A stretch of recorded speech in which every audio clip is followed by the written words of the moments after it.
Hello বন্ধুরা, সবাইকে জানাই আমার আন্তরিক শুভেচ্ছা ও ভালোবাসা। আশা করি সবাই ভালো আছেন। খুব ঠান্ডা পড়েছে, সব জায়গায় শুনছি। আমাদের এখানেও বেশ ঠান্ডা ঠান্ডা ভাব লাগছে, খুব ভালো লাগছে। আজকে দেখুন, আমি ভয়েস ওভার দিচ্ছিলাম কাজ করার সাথে সাথে, কিন্তু এমন আমাদের মাথার উপর আজ মনে হয় 15 দিন হলো ড্রিল চালাচ্ছে, এমনভাবে মানে বাড়িঘর সমস্ত খুঁড়ে উঠিয়ে ফেলছে, যার জন্যে ওটা বন্ধ করে দিলাম। আমার মুখ নাড়া দেখে হয়তো বুঝতে পারছেন যে আমি কথা বলছিলাম, কাজ করছিলাম আর কথা বলছিলাম। এই সিমগুলো আমরা লাউডক সিম বলি এগুলোকে, কিন্তু ঠিক লাউডাক সিমে কোনো গন্ধ থাকে না, এতে গন্ধ আছে। আর সিম খেতে আমাদের ঘরে তত কেউ ভালোবাসে না, কিন্তু আমার নাতি ভালোবাসে যেহেতু। এখন জানি না ভালো খায় কি না, সেই নিয়ে বসেছি। কীভাবে যে মানুষ কোনো দিন ছুরি কী করে ধরে কাজ করতে হয় জানতাম না, কিন্তু দেখুন এখন কি সুন্দর টুকটুক টুকটুক করে ছুরি ধরে ভালোই কাজ করি। মনে হয় এখন বটিতে বসে করতে গেলে পিঠে ব্যথা করবে, কোমরে ব্যথা করবে। এখন আর বটিতেও যেন ঠিকভাবে কাজ করতে বসতে পারি না, দিয়ে বসে কাটছি। আর ভাবলাম যে এটার একটু ভিডিও করি, কাটি কীভাবে। দিয়ে ওই দেখুন, আর মুখ আমার নড়ছে, কিন্তু সমস্ত আমাকে ডিলিট করতে হয়েছে। যেমন কথা বলতে শুরু করেছি আর তেমনি আওয়াজ। আবার পাশে আবার আর একটা বিল্ডিং হচ্ছে, খানিক বাদে সেখানকার সব শুরু হয়ে গেল। দুই দিকে দুই তালে। তখন আর মাথায় কিছু আসছে না, কি করব। মোবাইলটা দুবার করে পড়লো, জায়গাটা কেমন হয়ে গেল। দেখুন বসে আমি কিভাবে কাটছি সেটা দেখাতে পারলাম না, ভালো করে ওতে সেট হচ্ছে না।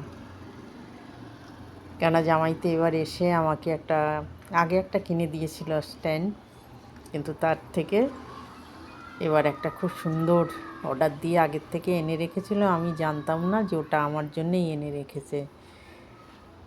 তারপরে এসে আমার হাতে দিয়ে বলল, এই নাও, এবার এইটা দিয়ে তুমি কাজ করবে। কেন আমি হাতে মোবাইল ধরে রাখতে পারি না, আমার হাতে খুব আঙ্গুলগুলোতে খুব ব্যথা করতে থাকে। আঙ্গুলগুলো ঠিক বলবো না, কেনি আঙ্গুল দিয়ে বেশ একটা ব্যথা করতে থাকে, যার জন্যে আমি সবসময় স্ট্যান্ডে বসিয়ে কারো ভিডিও দেখা হোক, কারো ভিডিও লাইভে থাকা হোক, সব কিছু আমার ওর উপর রেখে দিয়ে কাজ করা। হয়তো ভাবছেন এর দেখাবার কী আছে, দেখাবার কিচ্ছু নেই, কিচ্ছু নেই। সবাই কাটে, সবাই করে,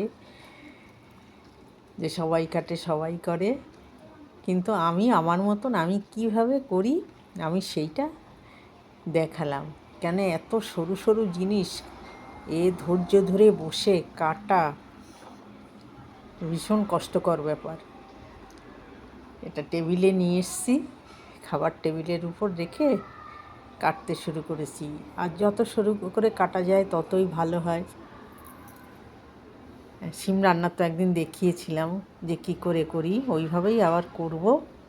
তার জন্যে শিমগুলো নিয়ে বসেছি। মেয়ে 2 দিন আগেই বলেছিল যে মা এটাকে করো, তা সেদিন দেখি গ্যাস বন্ধ, কেননা লাইনে কোনো কাজ হচ্ছিল মনে হয়, গ্যাস বন্ধ। তার জন্যে আবার রেখে দিয়েছিলাম। আর এত হিসাব করে বাজার করা হয়েছিল বাড়ি যাওয়া হবে করে, যে মেপে মেপে মেপে মেপে সব কিছু আনা হয়েছিল, যে বেশি আনলে আবার সে বাড়িতে টেনে বয়ে নিয়ে যেতে হবে।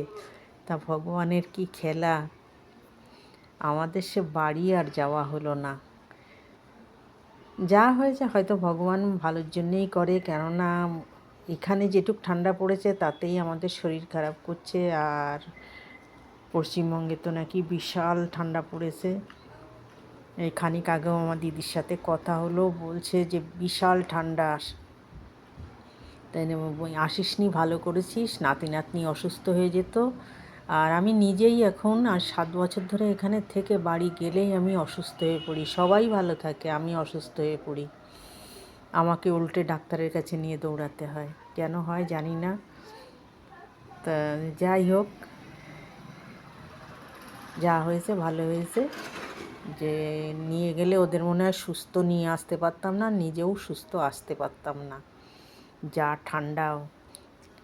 আমার দিদি বলছে সবার ঘরে সর্দি কাশি, ভীষণ ভালো হয়েছে, তোদের টিকিট পাসনি, তোরা খুব ভালো করেছিস। দেখি কবে আর যাওয়া হয়,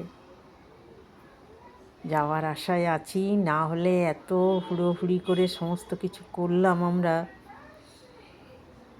এখন সমস্ত চাদর সোয়েটার সব বের করে, আজ কত বছর ধরে, মেয়ে তো আজ বহু বছর ধরে যায় না। ছেলে মেয়ে আমার নাতিকে লেপের তলার থেকে নিয়ে এসেছিল, তখন কয়েক মাসের ছিল। তা সেই শীতের পর থেকে আর কোনো দিন ওরা শীতে যায়নি, কেন যাওয়ার সময়ও হয়নি। ছেলে মেয়ে বড় হয়ে গেছে তো, এখন তাদের স্কুল কলেজ এই করতে করতে সময়টা কেটে যায়। অনেক বকবক করলাম।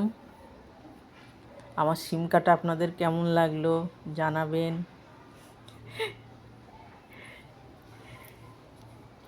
আজকের মতন তাহলে আস্তে আস্তে গুটাই, কিছুটা বাকি রইল, কিছুটা কাটা হলো, কিছুটা আর কি সামান্য কিছু বাকি রইল। এই বসে বসে টিফিন করে সবাইকে খেতে দিয়ে নিজে খেয়ে এই নিয়ে বসে গেছি, আর এইটুকু বাকি আছে, এইটুকু কেটে নেব। টাটা, বাই বাই, সবাই ভালো থাকবেন, সুস্থ থাকবেন, এই কামনা করি।